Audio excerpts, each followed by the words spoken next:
I saw people volley him, kick him, grab him, couldn't get the ball off him. If anyone's watching this, if doesn't know him, not seen enough, just go online and watch everything you can him. That's miles over, and somehow it comes out the sky and just goes, boom. And he scooped it over my head and got it the other side. Yeah.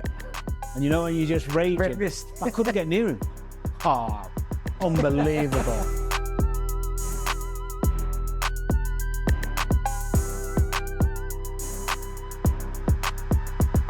Episode number 2 of the Shortlist, myself, Darren Bent and Danny Murphy. Smurf, how you doing, boy? You right? All good, you? Yeah, so we're going to be doing today The Streets Won't Forget. Now, the criteria for that is, it's basically a player that maybe had one season at the very, very top, but then didn't quite manage to maintain it for seasons upon seasons. Just to say on that, I think more it's, for me, it was like memories of brief moments in my career where you come up against someone who's got this incredible talent that maybe didn't have 10 years at it, but maybe not one season. That would be a bit harsh. My number 3 is Jay Okocha. Oh, I remember him. Got his shirt. Did you? Yeah. I think I got one of his shirts, actually. The first time I played against him, I played against him a couple of times when he was at Bolton. And he's the only player I've ever played against who did 2 things to me in one game, which wound you up. Yeah. The first one was a Megs, and I've been Meg by other players. Yeah. But it was a lovely one, and he got round, and a proper one. Yeah. I thought, I've dived in a bit. I've got to give this fella some respect. Yeah. And the other one, he was stuck in a corner, and he scooped one over my head. You know, like you go in, and he scooped it over my head and got it the other side. Yeah. And you know, when you just raging. I couldn't get near him. No? Mate, he had all sorts. And he always played with a smile on his face. Yeah. You know what I mean? He had, like that freedom to try things that... I wouldn't want to try in a game. He looks strong as anything, by the way. And he could shoot. Both. Do you know what? Sorry, he scored a goal that don't get talked about enough. A free kick he hit with the outside of his boot. Yeah. Most people would go left or go that way. He goes outside of the boot, kind of round the wall. Just a free spirit. Just an absolute, like, talent in skill, playing with that creativity. I mean, Aldice made some great signings around that time, you know, like older players. Campo, Jokaev, Hierro, people like that. But did that team, I wouldn't say underachieve, but no, I know they were like aging superstars, but were they still as effective? He got into Europe. Bolton Wanderers in Europe. Yeah. I mean, they come to Anfield and beat us twice, I think. And that should never happen. I mean, no disrespect to Bolton, but that was because of Sam. Yeah. But JJ number 3 for me. Incredible. Go on, you. So I've gone for my number 3, a guy that, for me, was one season. I think he had an injury and was never the same. I've gone for Michu. Now, he had that... I love it. The others are the best ones. Yeah. I've gone for Michu, Swansea. Swansea, yeah. 18 goals his first season. I think he got 2 the season afterwards, but I think the injury played its part. But when he burst on the scene, not the quickest, but elegant. You know, you talk about the way he's on the eye and the way he can control all the goals that he scored, some of the finishes. But what I liked about Michu that season was that not only did he score against that team in and around Swansea, because Swansea weren't the biggest team, he did it at Old Trafford. He scored against Arsenal, I think Spurs, Liverpool, scored against all the big boys, but his touch, his finishing.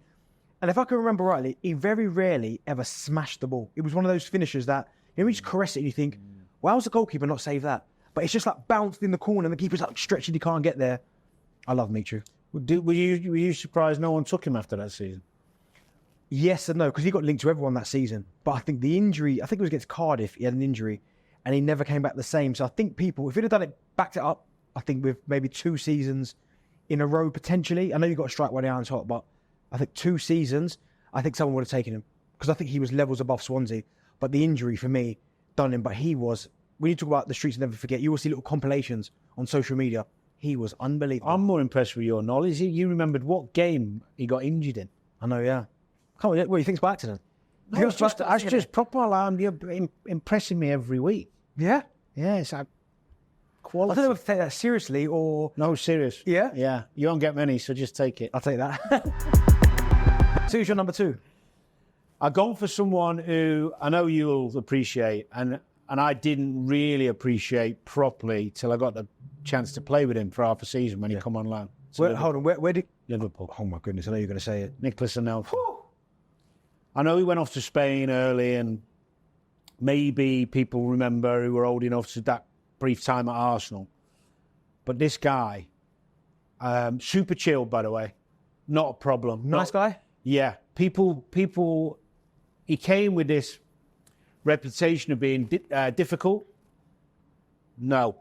Yeah. Trained well, never moaned if he was on the bench playing, because we had loads of players at the time. A great lad. But his footwork, and the thing I've never seen anybody do that he did, was go from 0 to 60 so quick. Yeah, that acceleration. He'd stop people and then go. And he had, I mean, he wasn't, not a bad finisher, but not like you. No. Not like Mo or anything like that, you know. Just got in great positions so often he was going to score because of his pace, but people forget his skill. But the one thing I remember about Nico was, I've never seen it before. It didn't matter how much rain there was, how soft or slippy the pitch was. Molds. I knew he was going to say that. And I never saw him slip over. Never. I don't know how I did it. Robbie Keane was like that. I don't know how I did it. And I used to say to him, you're not only brilliant, like you never slip over. How do you wear rubbers today? Because Anfield was beautiful on top, lush and wet, but firm underneath. Yeah. You think I've got to wear stud in case. Never slip. Do you think when you think about Anelka, because we had Petit on the show on Drive, and he spoke about Anelka, and he said when Anelka was younger, obviously him and Thierry, Anelka was better. And I remember Gerard Houllier telling me Anelka was better as a kid. So do you think that he is potentially underrated when it comes to Premier League strikers? Because we always go, when you go Premier League strikers, you go, the greatest Thierry, Shearer, Kane. He never gets brought up. Do you think it's just simply because of his numbers? Yeah, well, I think at the time here, because he left Arsenal quite early, didn't he? Yeah. And then he was away for quite a long time and came back and then had a spell with us, then Chelsea and whatever. Yeah. So most of the great strikers you talk about have this period where you see them season in, season out, season in, season out. Yeah. Because his was a bit stop-start, maybe that's why. But I think if he'd have stayed, if he'd have stayed at Arsenal, I understand why he left. But, I had to get him in. So his natural talent, do you think he's one of the most, I know you've played with some great players, do you think he's one of the most naturally gifted players, like the most talented? No, I'm not talking about the best where they're No, he was one of the most gifted, yeah. It was all easy for him. Wow. I mean, not technically brilliant, but gifted in terms of taking the ball, beating people, just to finishing a little bit, I'd say. Yeah. You know, snatched at things a little bit and tried to hammer things rather than sometimes. Yeah. But in terms of graceful, going past people, and players were terrified of him. Yeah. He had a game at Anfield once. I know we've got to move on, but he had a game at Anfield once against Newcastle. He absolutely ran the game and tore them apart. I can't remember who it was against, but they wouldn't want to watch it back. when other players are coming off the pitch, we had some good players. Yeah. And it was the first time some of the lads were coming off the pitch, like Mo and people like that, and Stevie going, oh my God. And then Julio, for some reason, I don't know why, he didn't sign him permanently and signed Diouf instead. El Hadj Diouf. That was off the back of 2002 World Cup, though, wasn't it? I think if we'd have signed Anelka that summer, we could have won the league the next year. Yeah. Yeah. Because Mo, Anelka, who else did you have? Emil? Yeah, we had Emil. I think Robbie was still there. I mean, that's not a bad four, by the way. I think Lippmann had just left. Yeah. So I think that's why Anelka come in, yeah. Well, okay, Nicolas, because my number two, I've gone for... Now, he didn't necessarily... He played in the Premier League, but he didn't necessarily do it. The streets will remember him not for what he did in the Premier League, but for what he did in the Championship. Adel Taarabt. Now, was you at Tottenham with him? Right, so we both at Tottenham with him. I played with him at Fulham as well. He had that season at QPR where he won every award imaginable. PFA Player of the Year, Golden Boot that season. But one of those players that you couldn't get the ball off him, so you'd have to try and foul him. But the one thing about Adel Taarabt, which I really liked about him, really nice guy as well, how strong was he, by the way? Strong. Because I saw people volley him, kick him, grab him, couldn't get the ball off him. Now, I think it's a shame that he didn't do as well in the Premier League. I know he went to Benfica and he went to play holding midfield in Benfica, but his compilation of goals, Dan, comfortable in possession, take the ball in tight areas, go out, get out of tight areas, score great goals, unbelievable. Adel was one of those players just born gifted. Yeah. Just incredible skill and footwork and expression. I felt for him at Tottenham a bit. I mean, I was on my own journey at the time, things not going so well for me, so I was training with him quite a lot. Yeah. And when he did get involved with the first team and that and do his bits, he got smashed. Yeah. And he never moaned, you know. No. Never like had fallouts with people. Just get on, crack on, and keep doing it. I think his probably his weight sometimes fluctuated a little bit. He was a big lad, but I think he missed a trick. Really, he could have been a superstar here. Yeah, with the right guidance. He didn't have the right guidance. And also, when I look at that Spurs team that we were in, the system just didn't suit him. Because I remember his debut against Derby. He came on, I think he had 3 nutmegs, double drag backs, did everything. And I remember the crowd, you know, when you get a great player, not even so much a great player, but someone who's exciting, the crowd go, oh. I remember the first time we did that, I remember thinking, here we go. Yeah, but I think certain managers find a way of making that player shine. Because he had all the ability. Do you know what? At Fulham, you say that right. So Martin had him, brought him back, didn't really use him at Fulham. But then who came in? I think it was it Felix Magath? It was somebody, or Rennie Murenstein. It was almost understood what Adel needed. So for about 3 or 4 games, he put Adel as like a number 10. It was brilliant, absolutely brilliant. But then Rennie got the sack, and then Felix Magath came in and was like, absolutely not. Cheese on the knee. Yeah, little cheese on the shin and all that. Just went, do you know what? No, moved him to the side. But for 4 games, when we not built the team around him, you saw flashes of what we saw in the Championship. Incredible. Yeah, I blame the managers. You sometimes need a manager who gets you. Number 1? Number 1 was an easy one. Yeah? Yeah. I used to love him so much. Watch everything I could on Riquelme. Villarreal, was that where he was? Riquelme was great at Villarreal, yeah. I knew about him when he was... so I'd have been 19, 20. Yeah. He was a bit younger, maybe a year younger, 2 years younger. I can't remember the age, but he was in the Argentina squad in the World Youth Cup in Malaysia. And we'd heard about a couple of players. He was one. There was a couple of Brazilian lads we'd heard of. And we were looking forward to trying to play against them and all that. And we had Michael Owen, Cara. There was...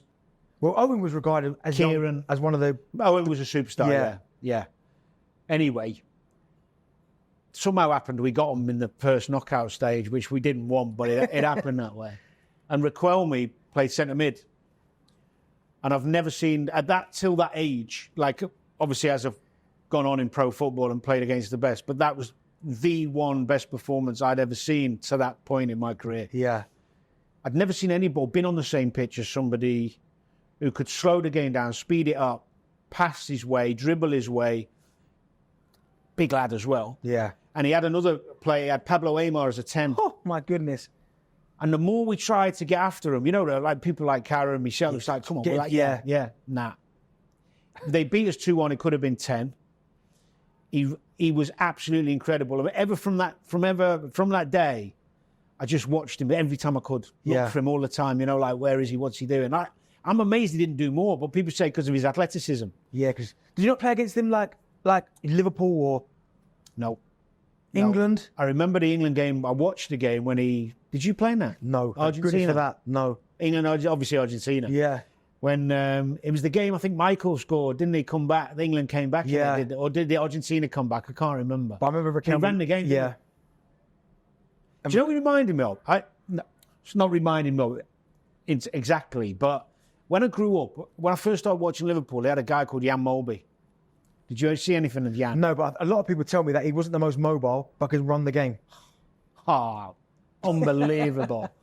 But Riquelme had a bit more because he could go by you. Yeah. But Riquelme is, if anyone's watching this, if doesn't know him, not seen enough, just go online and watch everything you can on him. Do you think that type of midfield player is a dying breed now? Because all managers now look for the midfield player that can run, but he was more like a technician, wasn't he? If you gave me 2 Riquelmes to play centre mid against any of your 2 athletes, I'd take my 2 Riquelmes. Give me Vieira and Gerrard. Oh. Yeah, give me those 2. I'd like to see it. No, you have just pulled 2 of the best. This is the best. But you know what I mean. Yeah. I still think there's room for that. But the problem is there's not many players who do what he does. No. You know, who can glide past people and manipulate the ball, and there's not many of them. No. Not many of them. Who's yours? So anyway, my number 1, I've gone for Dimitri Payet. Oh, good shout. Yeah. Now, when he got to West Ham, I remember thinking, I didn't know too much about him. No, me, no. But watching what he did for West Ham that season, I think they finished 7th that season under Slaven Bilic. Some of the goals that he scored, and the one that sticks in my mind is a free kick against Palace, where at Upton Park, he hits it, And I'm going, well, that's miles over. And somehow it comes out the sky and just goes, boom. It didn't just come out of the sky. It was high and wide. And wide, and it just comes back. Yeah, it drops. And I don't think I've ever seen a free kick quite like that. Maybe Carlos, the one where it goes against. But that's a different technique. Completely different. But the way that he played, I think he scored a free kick at Old Trafford as well. Comfortable in possession, that flamboyant, could go past people. But again, like I almost feel like West Ham, they always kind of appreciate that player more than like Mark Noble, great player, like longevity, but they appreciate players like Dimitri Payet more because they don't come around at West Ham too often. Well, they had Paolo, didn't they? Decano. Yeah, but almost. So, but there's one, then Payet, and then now you're looking at Paquetá, Kudus, people like that. But Dimitri Payet, I mean, I'm sad. Did you play against him? Yes, once. Good. You wouldn't have got near him, though, would you? No. As in position. Didn't want to go near him. Well, you wouldn't anyway. No, but the way he used to get the ball, tight areas again, little 1-2s, the no-look passes, getting it up, playing off the front man, getting it the other side, the Rabona, do you remember the Rabona and all that? He was. The only thing with him, I thought, and I agree, amazing technique and all that, but if you had a Kyle Walker up against him or that type, could physically match him and really impact the game. Do you know, I think if you're right, because you're dropping into that. Yeah, maybe. Because I think Kyle Walker is. I'm just use Kyle as an example. Yeah, of course, he's probably the best fullback we got. I think about Kyle Walker and think he's unbelievable against like a Vinicius Jr. Pace commercial week. He can run me up. But those clever midfield players that drop into those little pockets where he's like, do I go in there? Do I not? Yeah. I think he was one of those, Dimitri Payet. So for me, he would be my. I think he's a legend now at Marseille, isn't he? Yeah. And I think West Ham fans, I think now they're kind of calmed down, but the way that he kind of left the club and there was a bit of a cloud around why he left, no one quite knows. But for that couple of seasons that he was there under Slaven Bilic, he was incredible. Yeah, decent shout. Not bad. All right, so that was Streets Not Forget. So Murph, give me your 1, 2, and 3. Which way? 3, 2, 1. Ted Rogers. I'll go, my number 3 was Jay Okocha. Yeah. Number 2, Nicolas Anelka. Number 1, Riquelme. And your bit of advice to everyone watching this was, make sure you go on YouTube and watch Riquelme. If you haven't seen him, or only snippets, go and watch him. Everything you can, you'll fall in love with him. All right, well, my one was, I'm going to go 3, 2, 1. So Michu was number 3. Bless you. 2 was Adel Taarabt. And number 1 was Dimitri Payet. All right, well, listen, that was our second edition of the Shortlist. Smurf, again, thanks for joining me. Pleasure. Make sure you get in the comments, you smash that like and subscribe button, and we'll see you again shortly.